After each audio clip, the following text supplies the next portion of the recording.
Welcome back, welcome back, welcome back. Isn't it crazy how we need to obtain security credentials when performing certain procedures on these newer manufacturers? Okay, if you haven't encountered this yet, brace yourself, because it seems like every manufacturer are doing the unnecessary to make these things, these simple things, so complicated. Okay, in this case study, what I'm going to share with you is how I was able to walk my client through a procedure without obtaining a locksmith ID. Okay, so let's get started. Today, I'm going to share with you how to configure a used PCM with the Maxisys Ultra on a 2017 Ford Escape. And for those who are new to the channel, welcome. My name is Curtis Harden. I'm an Autel diagnostic consultant. I help align people with the perfect tool strategy and give them the results that you see in this presentation. So if you want the right tool and results, book the consultation. All right.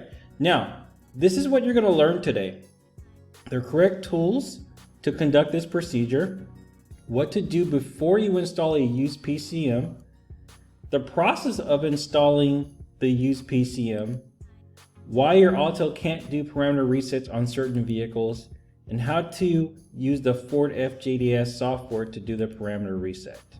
Okay, so here's what we need. This is what we used. We used the Maxisys Ultra, the FJDS software and subscription, the original and used PCM, and 2 keys. Okay, so a little bit of background. The client had a vehicle from another shop that had this error code P001. Okay, I don't remember if the other shop programmed the module and this code wouldn't go away. So my client troubleshooted the situation and came to the conclusion that he wanted to replace the PCM in order to erase the code. Okay, so that's where he wanted me to walk him through the process, and that's what I'm going to show you what we did. So the first things first, always look at the OEM procedure. Okay, it's good to know before you go. So in our case, it says upload the module information from the diagnostic tool using the programmable module installation routine. Okay, so this is where it's going to inhale the data from the original PCM and transfer it over. Number 2, note, PCM installation does not require new keys or programming of keys, only a parameter reset. So this is interesting because most of the time when you do a PCM replacement on Fords, they make it mandatory that you have 2 keys. In this case, we don't. So step 3, refer to the passive anti-theft parameter reset. Okay, so now we know what we need to do, the PMI and the parameter reset. Okay, so configuring the used PCM. So right now the original module is in the vehicle. Okay, so we're going to get the VIN decoded. All right, and we're going to click OK. All right, diagnostic programming initialization. All right, so what I'm going to do is I'm going to go ahead and click programming. Now remember guys, just because it says programming, it doesn't mean it's going to connect to a server and download software. It's not the case. This is a coding configuration procedure. Okay, so we're going to go to PMI, programmable module installation, and then we're going to look for the PCM icon. Okay, which is on the upper left. It's going to ask if this is the right VIN. Yes. And then from here, it's going to tell us to turn the ignition off. Okay, once that's done, we're going to click OK, and we're going to go ahead and install the new used module. Okay, and just for you don't know, on this particular model, this is where the PCM is located. Okay, very simple instructions: remove the retainer from the PCM cover, detach the wiring harness from grommet, and disconnect the electrical connectors and remove the PCM. Okay, now once that's done, we're going to click OK. Ensure the vehicle is in good condition and all accessories are turned off. All right, it's a good idea to have a battery maintainer.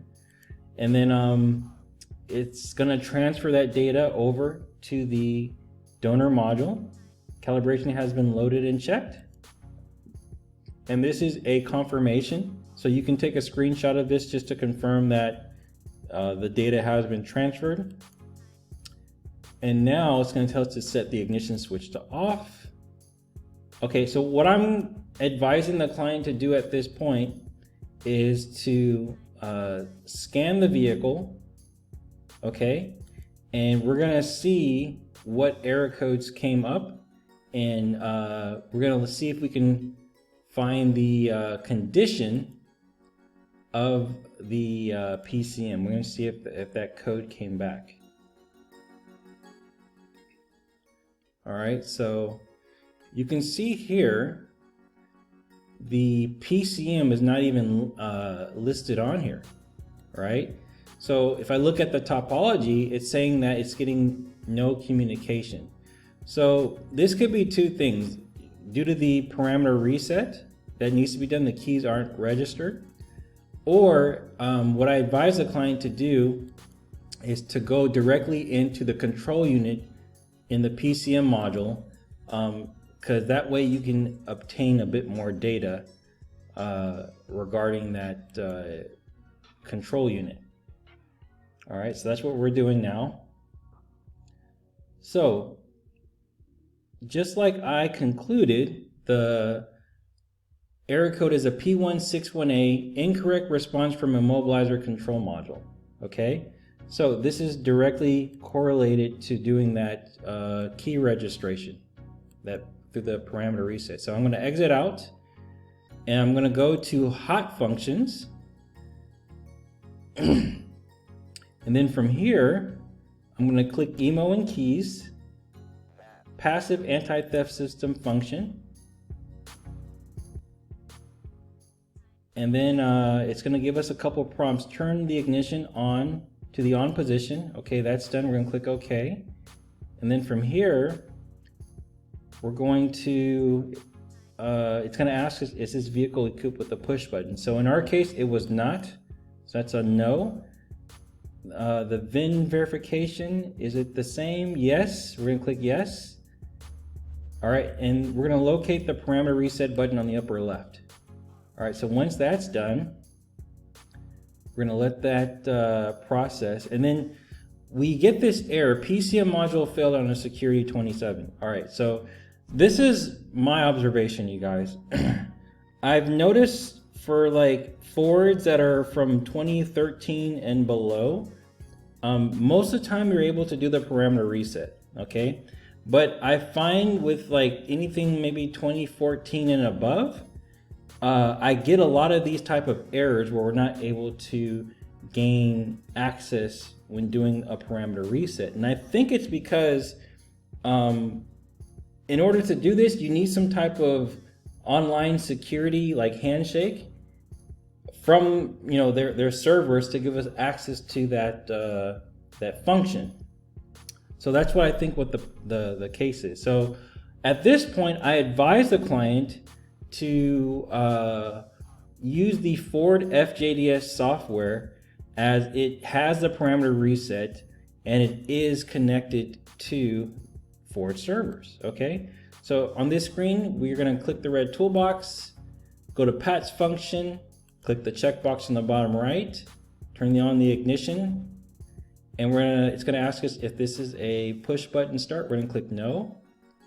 All right, and it's verifying the VIN. We're going to click yes. Okay, and you can see here we have the parameter reset. So we're going to go ahead and click that. All right, and click the checkbox. Now, here's the tricky part, you guys, okay? If you're a auto mechanic mobile technician, chances are you do not have a locksmith license, okay? And in order to do this particular procedure, you would need to obtain one, all right? It's not something you can do overnight. There's a lot of, depending on your state, there's a lot of requirements. Like you need a background check. You probably need a certain amount of insurance. Like each state has their process on how to obtain it. Some don't even require it, okay? But so in our case, he didn't have one. So luckily, I know some people that can give us one, basically. All right. So that's what I did here. I selected the dealer login, and then it says connection to the internet is required. We're going to click yes. All right. So this is where I put in those credentials. Okay, we're gonna click login, and this is sped up, guys, but this takes about maybe 10 minutes or so. Okay, all right, passkey code inquiries left. Okay, obtain data for security. We're gonna click OK. Security access granted. Okay, so now we're in. All right, so it's gonna ask us, do you want to perform the parameter reset? We're gonna click yes, and it's gonna do its thing. Resetting security ID. That's done. Turn the ignition off. All right, and it's gonna do it one more time. All right, turn the ignition on. All right, and it's almost there. Okay, we are done. We're gonna open the driver door, close and lock all the doors, then wait until the vehicle console is completely shut off. All right, so we're gonna click OK, turn the ignition to the off position. All right, and then we're gonna exit out of here, and we're done. Okay, so wasn't that difficult? Wasn't that difficult? All right, so things to remember when replacing a PCM: make sure the tare tag information is the same. As I said, if you get a PCM that has a different tare tag, it's a different hardware level, and you're gonna have weird problems when doing this procedure, okay? Also, make sure you read the repair information before you program the vehicle. As I saw here, we didn't need to have the 2 keys, okay? We didn't need to relearn them. We just need to do the parameter reset, all right? Third, if the Autel can't do the parameter reset, use the Ford FJDS, okay? And when you do this, all right, you need to have your locksmith credential. So this is what I can offer you guys, okay? Because I know some of you guys are not able to obtain it, okay? If you have your setup already, where you have the Ford software and you just need me to give you access to that, you can book the diagnostic tool consultation, and then I will set up a time with you where I can give you those credentials to do that email related function, okay? Alternatively, if you don't have the software and you want me to install it and walk you through the procedure, you can book the J2534 consultation, and then you know, that way you'll avoid situations like this, okay? So with that, guys, I hope you enjoyed. Nothing too complicated, but I hope you learned something. And with that, you guys have a great week. Talk to you later.